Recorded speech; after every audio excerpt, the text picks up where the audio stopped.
চট্টগ্রামের দেব পাহাড়ের নামও তো শুনেছেন, কিন্তু জানেন কি কিভাবে এই পাহাড় দেব পাহাড় হল? চলুন জেনে নেওয়া যাক। আমি এস এম ফারুক, আর আপনি দেখছেন আমাদের ইতিহাস ভিত্তিক আয়োজন।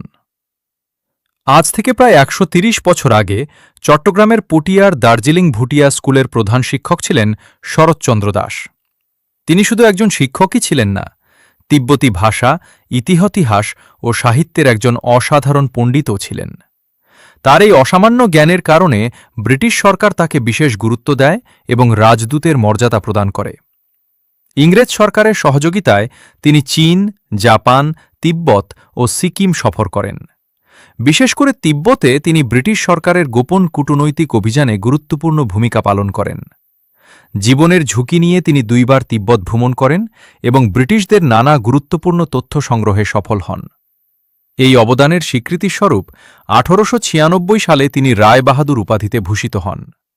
পাশাপাশি ব্রিটিশ সরকার তাঁকে পুরস্কার হিসেবে চট্টগ্রাম শহরের মাঝখানে অবস্থিত জয়নামা পাহাড় উপহার দেয়।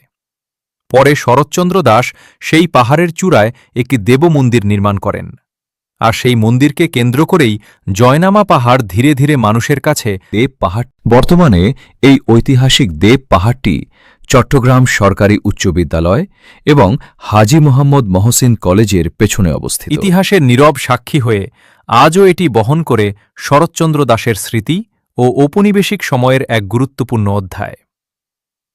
এমন আরও চট্টগ্রামের অজানা ইতিহাস জানতে ভিডিওটি ভালো লাগলে লাইক, শেয়ার ও ফলো করতে ভুলবেন না।